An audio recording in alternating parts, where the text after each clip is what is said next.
This is April 9th, 1986. Julie Strong interviewing Beverly Sheffield about Everett Gibbons for the Black Enterprise exhibit on 6th Street between 1890 and 1920. Beverly Sheffield was the director of Parks and Recreation for a considerable number of years during Dr. Gibbons' prime of political activity.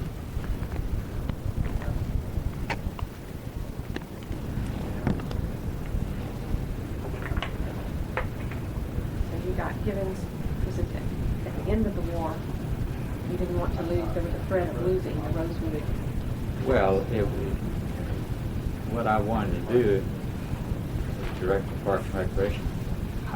I wanted to get more recreation services provided for all of Austin.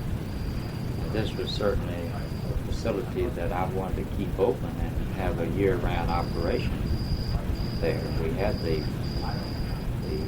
Doris Miller Auditorium. We needed leadership, and the USO had building sort of a recreation center. We wanted to equip it with furniture. You're talking about the Rosewood House? Yes. And I remember Tom Miller told me to get with Gibbons, go out and buy furniture for the building. And I rode around town with Dr. Gibbons, selecting furniture. And he really was one that selected furniture. He was? Now, when was this, Mr. Sheffield? This was at the end of the war, right? Well, I guess this was about sometime in the fall of 46, maybe even the summer of 46, because the USO had folded up and we had this facility and we needed to staff it, we needed to equip the house, take care of the furniture that the USO had left there was just in bad shape at that time. So we really thought it was beautiful stuff. What types of furnishings? Well, lounge, nice chairs. Mm-hmm. Lounge benches? Yeah, lounge benches. It made it look real comfortable and real nice. So at this point, the swimming pool was not located at Rosewood, is that correct? Oh, yes. Swimming pool was built there the first thing. When? That one? Well, about 1929. Oh. One of the first swimming pools we built. One of the first in Austin? Yes. The city built. Oh, you darn. One of the things I did,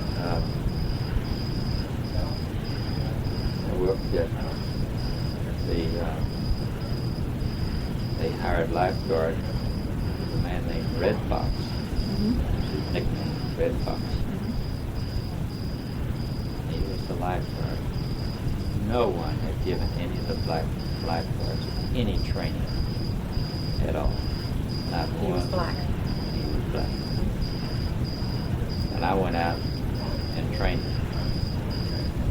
And I imagine I was the first white person ever went in that swimming pool. Mm-hmm. So when did you give him his training then? Red Fox? Oh, I was started out as director of aquatics in 1935. I guess it was 36, 35, 36, someplace. Tell me the years when you worked for the recreation department.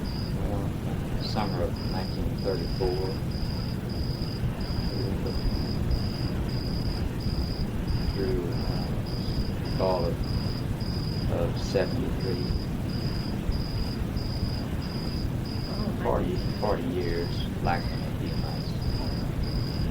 And you ended up being Parks and Recreation Director, didn't you? Yes. So you started out as the Director of Aquatics, and then you moved into a series of different positions. Right, and then when my boss, James Garrison, went into the Armed Services, I became the acting director. So this was about 1940? Yes. fact, I went in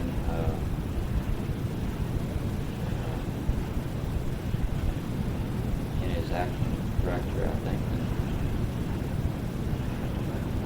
Well, I think it was December 1940.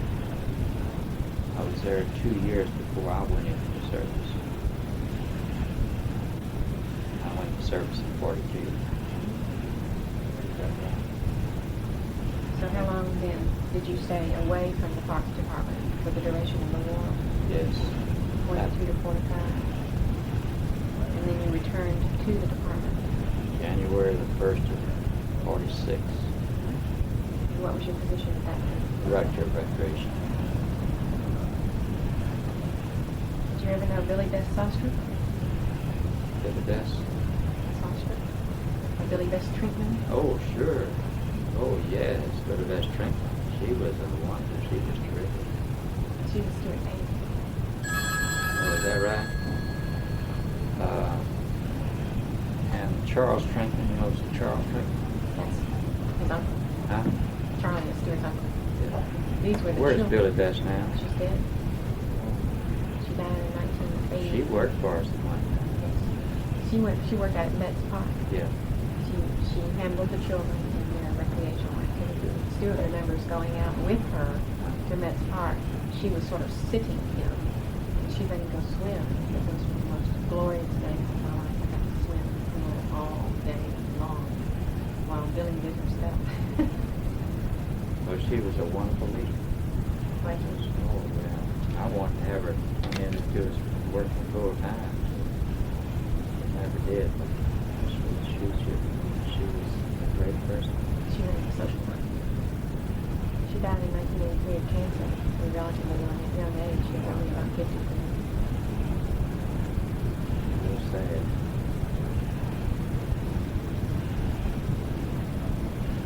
Okay, so Well, but Gibbons, over and over again, I would see his influence on how things happened in East Austin, and how he would talk to the mayor, and I can well remember how he would give and take and push the mayor just to a certain point. You'd end up with something special for the black community.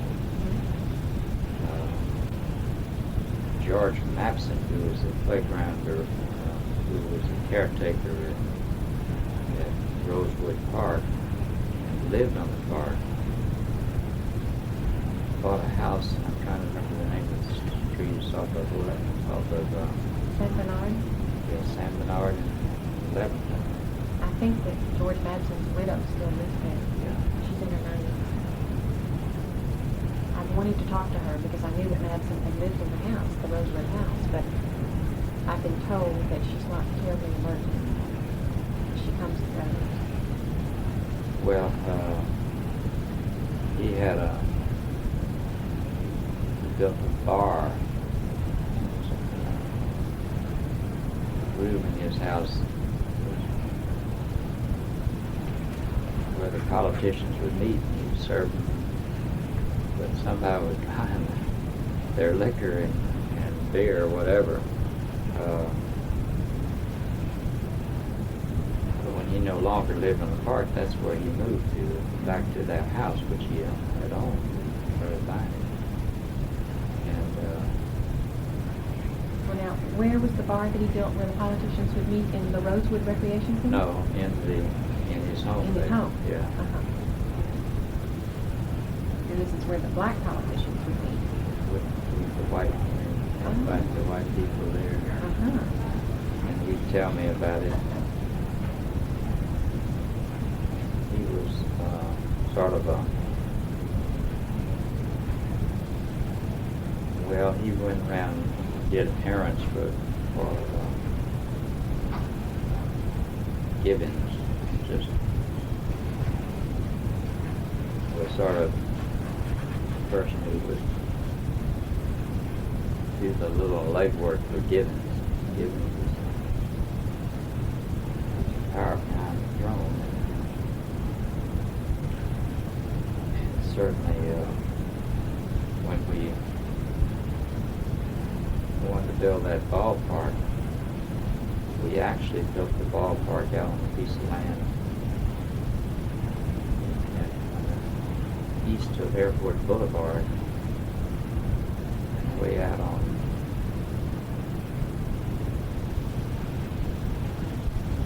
some 12th and trying to remember the name of that road.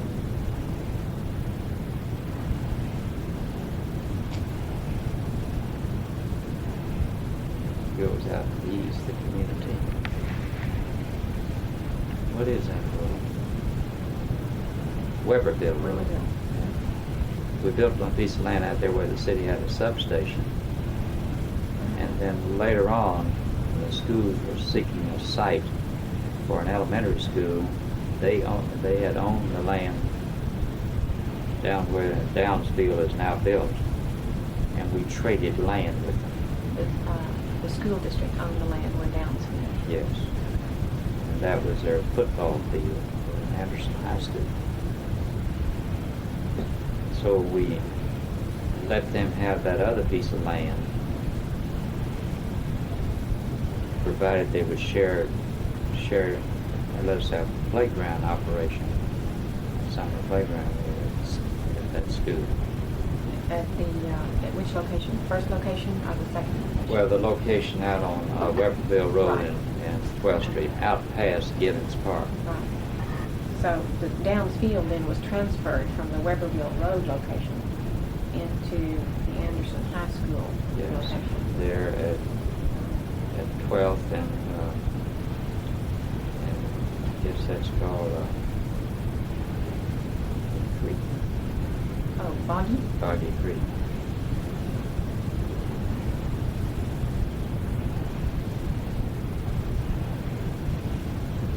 Did Gibbons have anything to do with that? Yeah, he was helping us do it. I had this idea and advanced it, but he was the one that you talked to, and then he would talk to anybody else at Carver if you had any problems. And he wanted this hard baseball field for the black community. So it was your idea, it was your concept to effect this trade. Well, I was trying real hard to work and cooperate with the schools, and we were trying to develop our playgrounds adjacent and part with schools, and we started the process of buying 50% of the land. And the 12-acre site where we'd own 6 acres, and the school would own 6, and we tied it all together. And that was the plan, that was part of this trade Yes. for the East Austin Weberville School. What Right. school was it that was established out there? Wasn't that Sims? It's got to be Sims, Campbell, or Anderson. It's Sims. Sims. Okay. So Gibbons' role in this trade was he was instrumental. He was the instrument with this community for getting support or Oh, absolutely. Absolutely. For getting the politicians to give them money and to carry on projects such as paving the streets. In turn of that, well, he was promising them political support. And you're talking about Tom Miller. Tom Miller was the first, but Who else? he was the first one. When you asked about Tom Miller when he was in, I've got a list here of all the mayors. Oh, wonderful. But Tom Miller was in from 33 through 49, and then he came back from 55 through 61.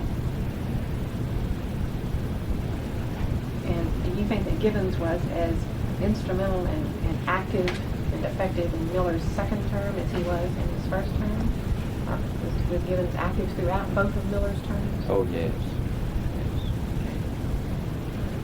Which reminds me, a person who would know Gibbons in a certain way along this line a lot better than I would be Taylor Glass, who was mayor 49 to 51. Good. He'd been on the city council before that. Great. That's the type. But he he could tell you some political activities that more detail than I could. Because he was a politician too, and he knew Gibbons. It was right there. Okay, earlier you said you frequently saw Gibbons' influence in working with Miller and other politicians to get things for East Austin. Yes. Can you give me other specifics? You've mentioned paving. You mentioned that he bragged that he got the paving of 12th Street and he got Rosewood paved, and he was effective with his community in getting backing within the community for this trade by the new location in Downsfield. Yes. Can you think of other specifics that you saw his influence? Well, the upgrading and improvement of Rosewood Park, what it had been before the war. From what it had been before the war? Yes. We came in and did that beautiful swimming pool there. What year did Gibbons die? Do you remember? He died in 1962. 62. But Mr. Sheffield, you told me the swimming pool had been done at Rosewood Park in 1929. Yes, but we completely doubled it in size. When?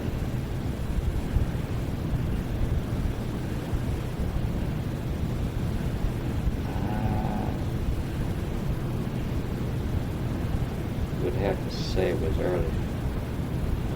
Be in the late 40s.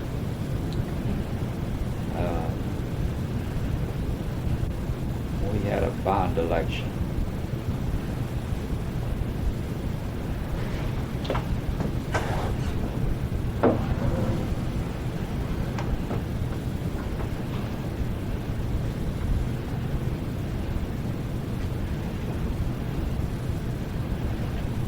That's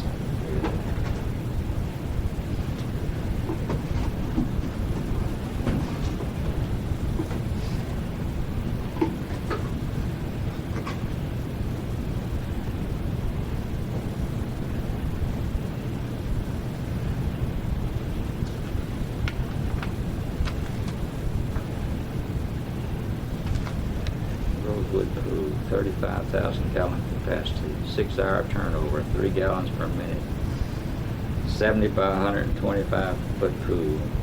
I got all this detail. That cost $68,000 or $7,012 a square foot. How much per square foot? $7. $7,012. Let me see now. What is this you're looking at? This is a little spiral notebook. A little notebook that I kept some details in it. Right, now, when was this $68,000 pool cost effective? Let's see if I can figure that out.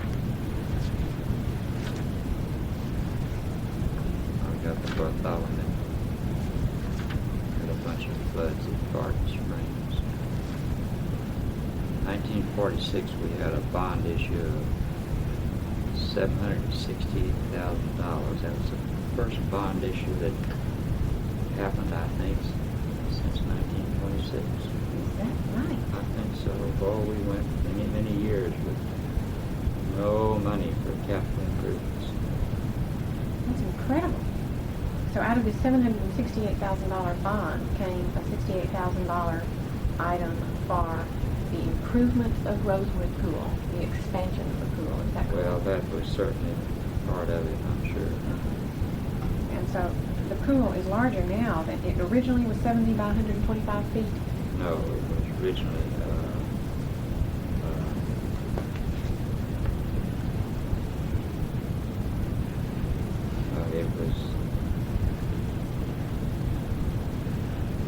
it was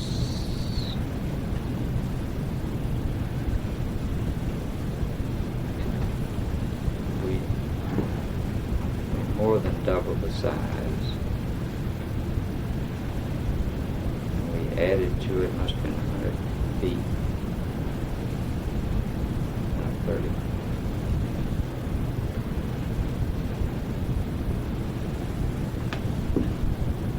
Most pools that we built back there were 100 by 40 feet. I guess it was 100 by 40 feet. Okay. and you all took But it up. now it's 70 by 125. So,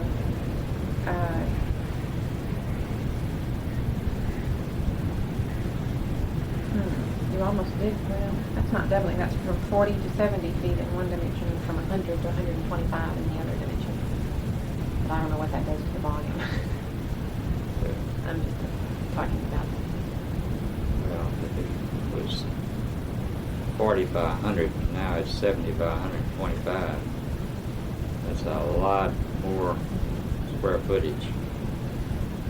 40 by 100 would be 4,000 square feet. And this comes out to 8,750 square feet. That is more than doubling now. Okay, so that was $68,000 or $7.12 per Square foot. square foot. That and the waiting pool. So, how with Gibbons, what did he do for that particular improvement at Rosewood? What was his role? Well, his He got role- out the vote for that bond election? Yeah, and be sure that something was in that bond election for his community.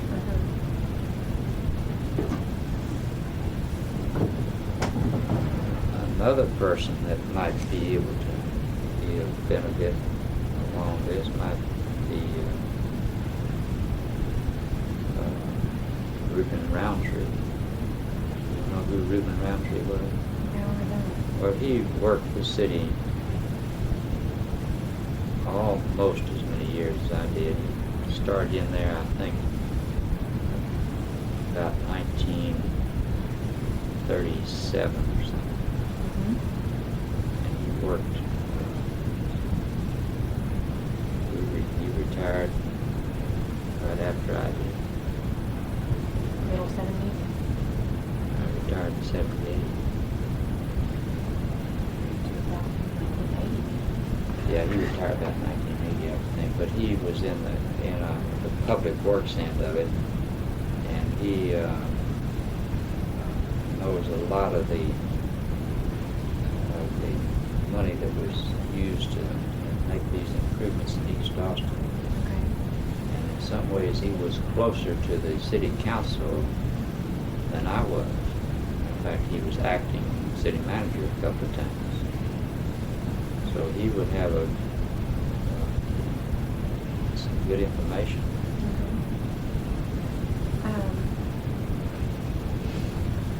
So tell me how Gibbons, tell me what his style was for making these requests. Tell me a personal experience that you were able to observe so that I can get a mental image of the flavor of Gibbons' character. Can you think of a particular story? I never will forget how disgusted I was when I was riding with him to get this furniture. He treated me like that I wasn't anything. Obviously, the mayor had asked me to take him when I went out to shop for furniture. And obviously the mayor wanted the city to please him and he wouldn't have an opportunity to express himself. The furniture he bought was not practical for this situation. Much of it was like you'd have in your home. And although it was nice, later on we had to come back and do certain things with it so it would stand the wear and tear of a public facility. It's a difference. Yeah. No doubt about it. But the way he put me down, came back and I told the mayor, I said, Mayor, please don't ever do that again. I said, I did not like that experience. And the mayor was such a forthright guy. One time, Gibbons came in to see him, and I was around for some reason. He called me to come in, and he put the two of us together, and he said, now, Doctor, Beverly says that he didn't think that you treated him right that day, and I said, I want you all to be friends. I want you all to get along. You've got to get along. And, Beverly, you got anything to say? Well, obviously, there's anything I can say. But we shook hands and went through all that. When I told the mayor that, I certainly was not expecting to be put face to face with.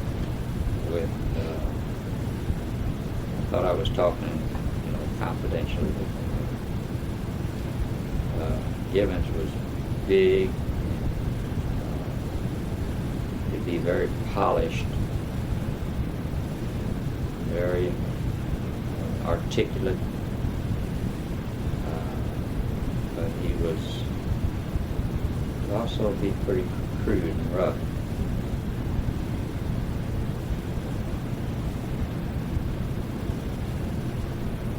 He had a lot of power, a lot of power. At that particular time, people were trying to find people who could influence votes. You're talking about influential white folks were looking for people into the ethnic communities. Very definitely, very definitely. This is what I think Taylor Glasgow tipped me off to. He's the only politician that I know that's still around that can remember some of those days. Well, is it your recollection that there was no other black spokesman in Austin at that time? I sure don't know about it. Well, how was Gibbons chosen? How did this mantle of power and responsibility fall on Gibbons? Do you know? Well, I think he just knew how to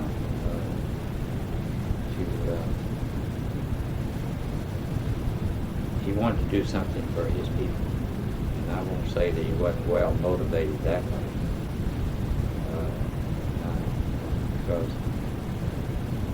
But he never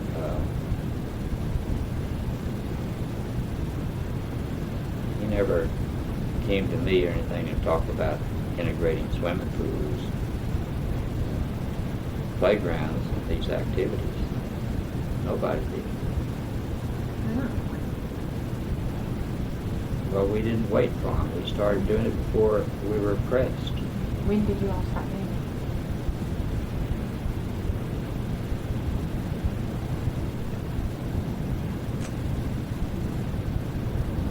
Really dig back into the records, but the first definite step was the municipal golf course, and I did go and tell the mayor that I planned to, I wanted to let the black community start playing golf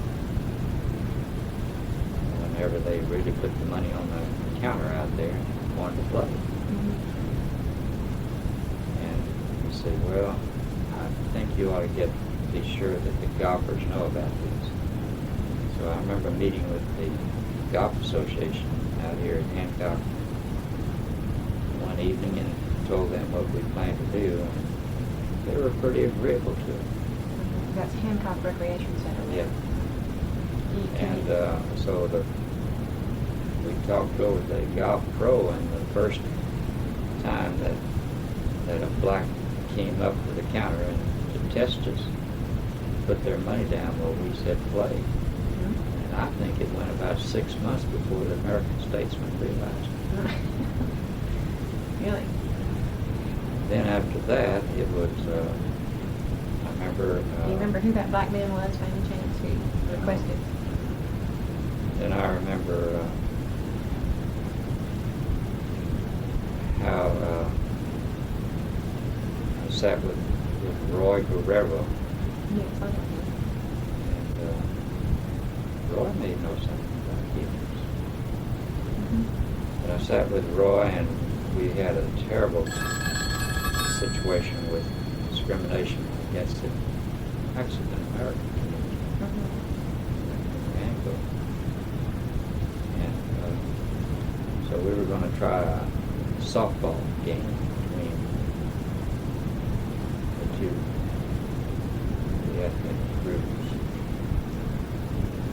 between Anglos and Yeah. Chicanos. At Matt's Playground. Uh-huh. Oh, we were really were frightened. And we pulled it off. How'd you pull it off? Just dared to do it. Just tried to be very, very careful. I can remember before that at Cornell, got the use of the Mr. Wolf's land there by Chalmers Housing Project. And we built a softball field there. And we had the Cornell Recreation Center, which was before the Pan American Recreation Center.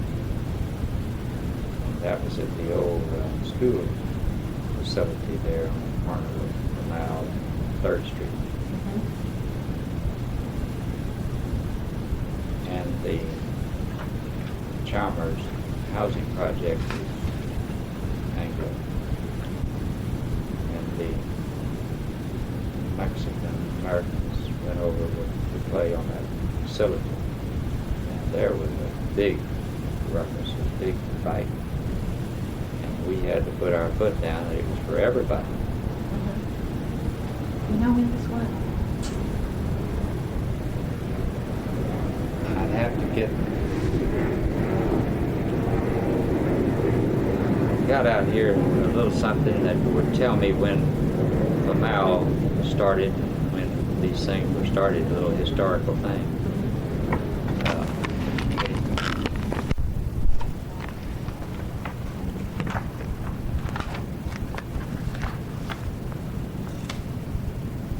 What types of things interest you for that? Well, since I've gotten into what we're doing here with the Community Foundation, I say everybody can't be a Zilker and leave a Zilker Park, but we're building another legacy here. People with even a little bit can be a part of this legacy by contributing to the Community Foundation.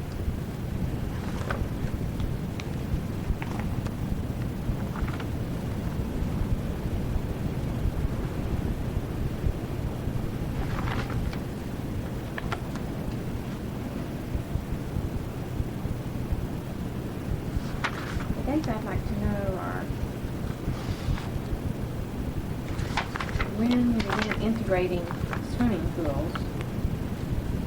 Well, I think the first time that we did it, the swimming pool was over at East Avenue. And the blacks started to swim at East Avenue. Where on East Avenue? Well, we had a park called East Avenue Playground. It's no longer there? No, the university bought it, took it away from us. Where was it on East Avenue, Mr. Sheffield?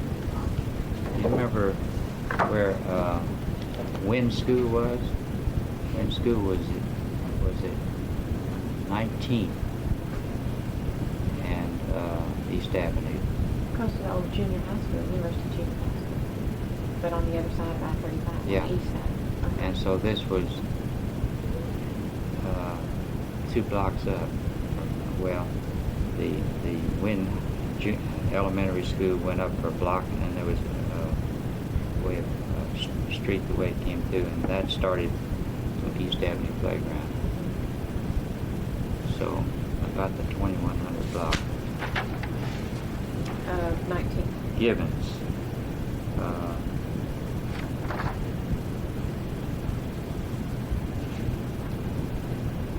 No, that's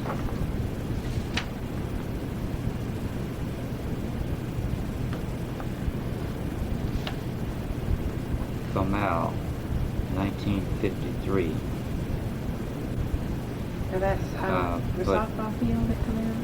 No, what that was the old schoolhouse. Actually, we had started a little activity in there.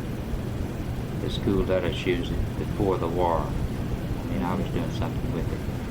And a group of good people picked it up and had some sort of an activity center there and some sort of a meeting place for the Mexican community during the war. And after the war in '46 is when we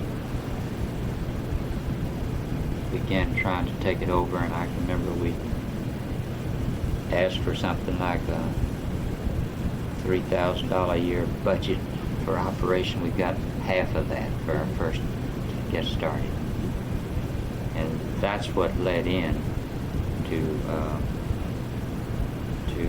the now called the Pan American Recreation Center. But in 1953, the school board gave us the land, that little piece of land. Okay. Now we're talking about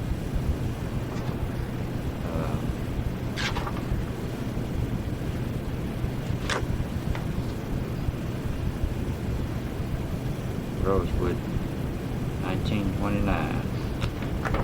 That is the, That's the park, purchase of the park in 29, like you said. in that same year the swimming pool was built, the original Yes, one. original.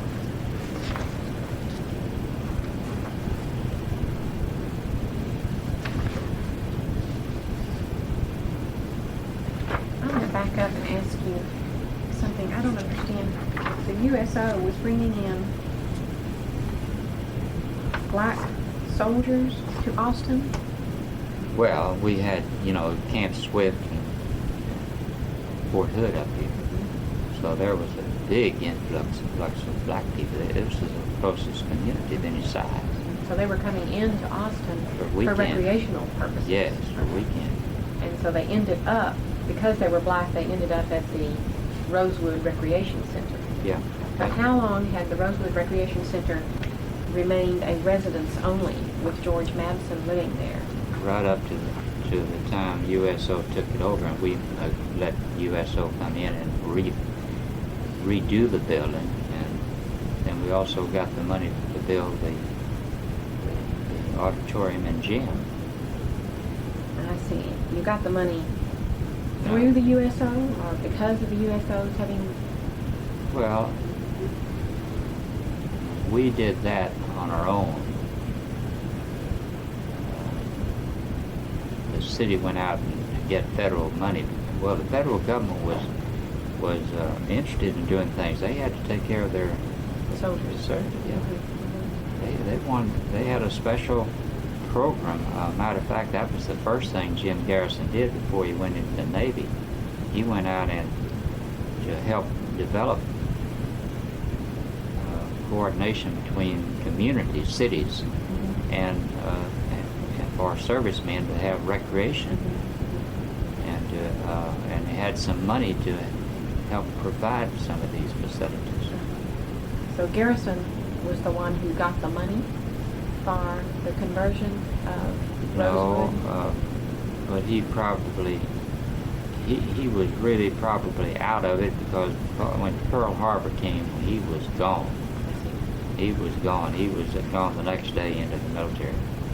But he was on this assignment and on leave of absence to do this special work for the federal government. And he started, I think, in October of 1940. And then Vic Kohlmeyer was acting director for 2 months. And then I became acting director, but Vic Kohlmeyer went up to Dallas as director of recreation. Okay, so it was right at the beginning of the war then that the USO took over the house, and that's when conversion was made to make it a recreation center for the black soldiers who were coming into Austin. I don't think that actually got started until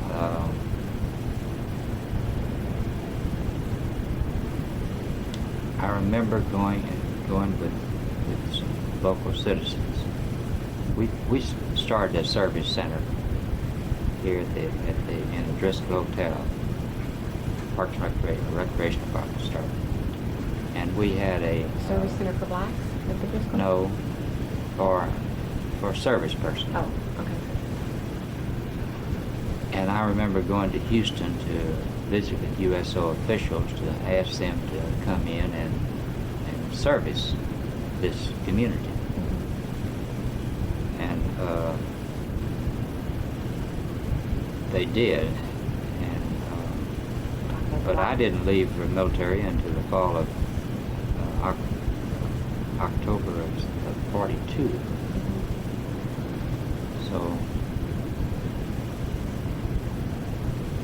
So we had this period of time, and I can't remember just exactly when the dates were, that it took a little time for the USO and for the whole thing to get built up after Pearl Harbor, of course. Sure.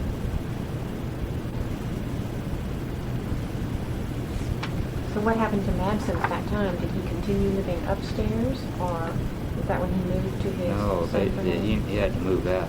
Yeah. Well, why was he living? Prior to that time, then the structure itself was not used as a recreation center. No, it was used as his home. Because he was the caretaker of the grounds. That's right. And what was on the grounds for recreation use besides the swimming pool? Well, there was a softball facility and Tennis court? no, those tennis courts were built. We built those after we enlarged. Now, wait a minute.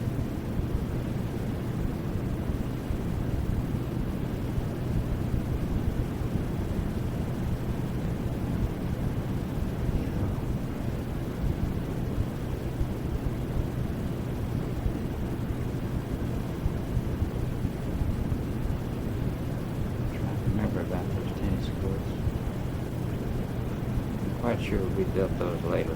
Okay. So, up until 1940, there were two facilities on the Rosewood Park, the softball, diamond, and swimming pool.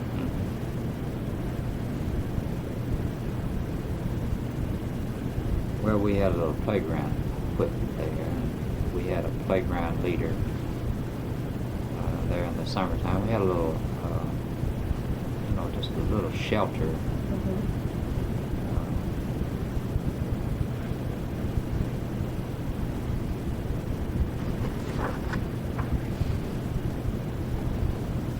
A shelter for your equipment. Yeah.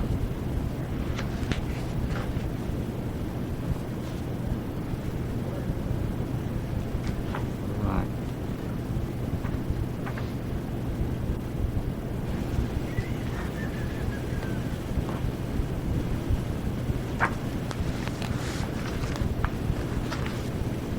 But from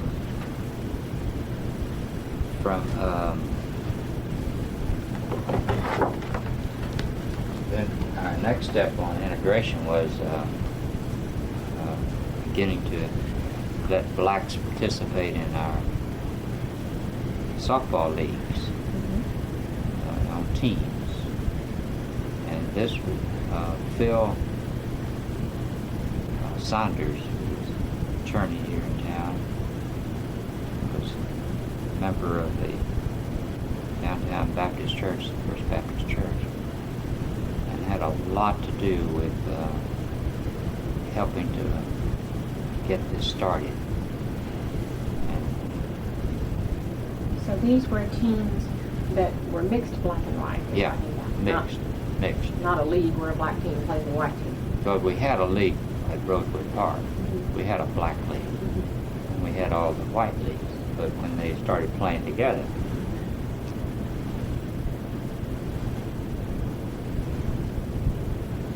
I can remember when we built the auditorium, and the assistant city manager talked to me about the restaurant, parking the restrooms at the auditorium. I said, well, forget it. I said, and I was in charge of the Coliseum. I said, we've already taken the signs down off the doors of the restaurant at the Coliseum. Segregation signs. And I said, you haven't heard anything about it, have you? I hadn't heard. But we did those things without a lot of fanfare. And you all initiated them. Well, we did. You can never remember. Well, I can't remember. There never was any action on the part of the city council giving me the directions to do this.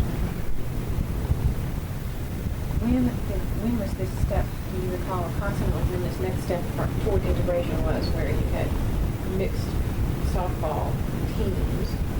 Can you come up with a decade or a approximate date? Well, I'm sure it was in the 50s. Can you recollect when the municipal golf course was opened to black? I would say in the early 50s.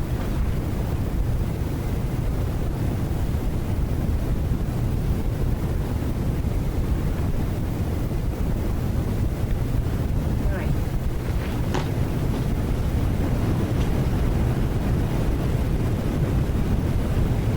I've got to be someplace at 11 o'clock. I'm sorry. Thank you, Mr. Sheffield, very much. I have I'll enjoyed visit.